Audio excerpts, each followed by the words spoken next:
Ancient Non-Mystery School. I usually don't answer questions as far as race and things like that because I know it's all a construct created by the machine.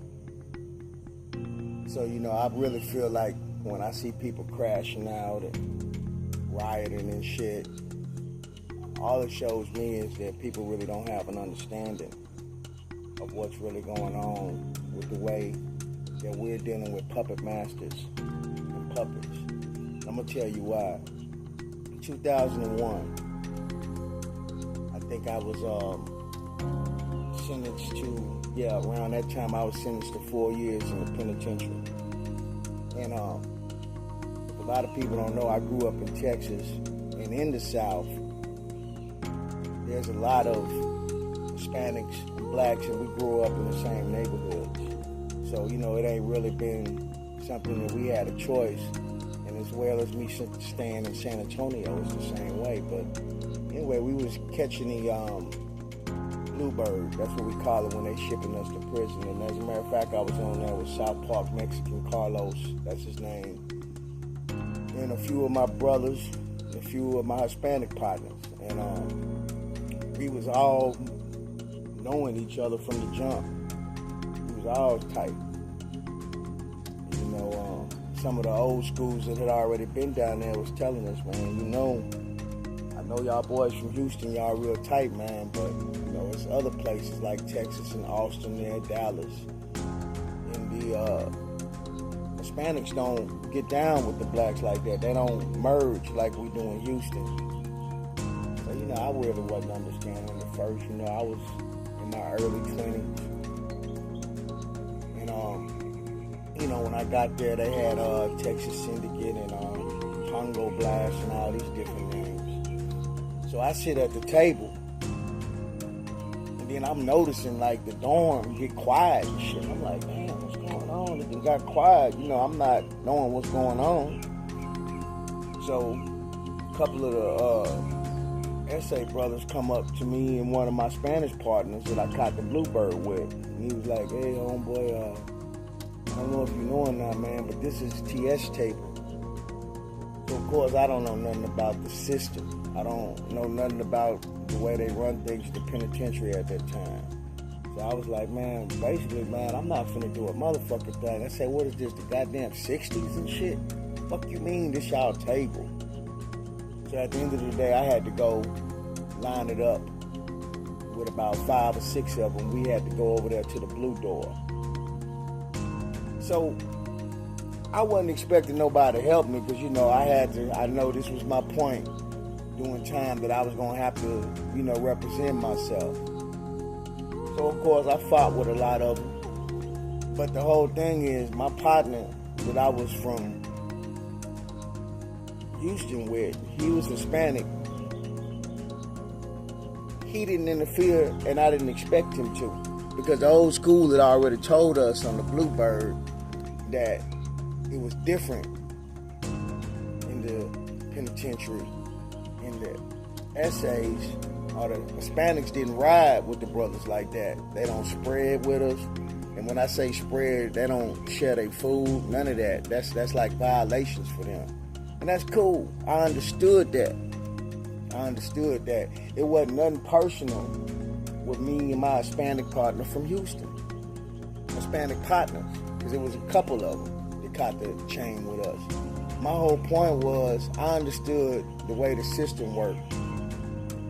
And, throughout during my time, when the Spanish went against the black, the guards that was Hispanic in the prisons would sneak knives and real knives and shit in there for them when it was time for us to go into our little situations we had with each other, disagreements. And I remember them pulling swords damn near out the ground, shanks and shit, all kinds of shit. They just, when we go, we had to rely on our boxing skills, of course, because we didn't have no choice. They was going, so that's why we was impeccable with our fighting skills. But that was the way it was when we was in captivity, when we was in slavery or prison. The Texas penitentiary slavery system, because that's what it was. They have brothers in there still picking cotton to this day. my whole point is, when I look at all these crisis actors on television and all these different paid actors saying they mad because the Hispanics and the blacks ain't riding together, or the blacks ain't riding with the Hispanics. At the end of the day, racism is already too late. We done all fucked each other, man.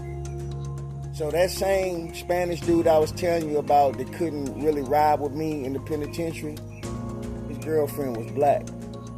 He had a half black, half Hispanic son, because I knew him personally.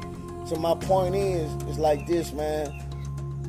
All these racisms and all these different cats that's racist and these Klan members, 9 times out of 10, 5 out of 10 of them have half black grandsons. That's guaranteed. Do your research.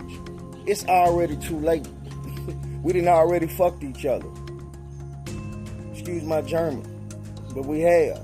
So all that, you know, so like, you know, people ask me, man, how come I don't get caught up in the racial perspective, because I know spirituality transcends skin color. At the end of the day, I really don't want to get all aggressive, because I got Hispanics all in my family. About 40% of my family is Hispanic. And I also have white people in my bloodline.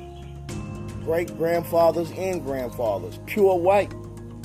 So, you know, I've never understood it, because it's been too late. Probably since the 1990s. We done all fucked each other. So, you know, that same old white man you see on TV, or that same Hispanic man, 9 times out of 10, he got some black people in his family. He got some black grandkids, half black sons. Same with the white people, man. They got some black grandsons. So at the end of the day, they have to look at themselves in the mirror. You out here killing your grandson's people. Just think about that, because I had to do a self-reflection, because at the same way, I used to be the same way. But at the same time, you hating these Hispanics, but I bet you look at their women on TV. You know, that same Klansman hate all the blacks, but I bet some of them look at Sexy Red, Cardi B and Glorilla. I bet you they do. And then I know plenty of brothers, you know, yeah, for the goddesses, for the sisters and shit, but I hang with you. And I bet you they deal with them white girls. I bet you they look at that snow bunny, as they call it. So, you know, it ain't no use in being unauthentic. You know what I'm saying? That's why I don't never get caught up in shit. I stand for my people. And if I want to deal with somebody that's going to keep it 100 with me, and my Hispanic and black sisters ain't keeping it 100, I ain't mad at them. I understand the system. Just like I ain't mad at old boy when he didn't ride with me when them essays wanted to line it up on the blue door. Yeah, I damn near won all of them too, by the way. You know, one of them, he had picked me up, slammed me. I was little, and they had put gas in there and shit. But I did my thing. You know, I wasn't playing this shit, because it wasn't the 60s. And I didn't understand why I couldn't sit at the table. So that's what I feel about, if that answered any questions about if the blacks should ride with the Hispanics or the Hispanics should ride with the blacks. First, we have to destroy the system. You know, if you're going by all of the rules of the system, it ain't no need to participate in anything that they put on TV with no crisis act. That's how I feel about it. And I stand on that.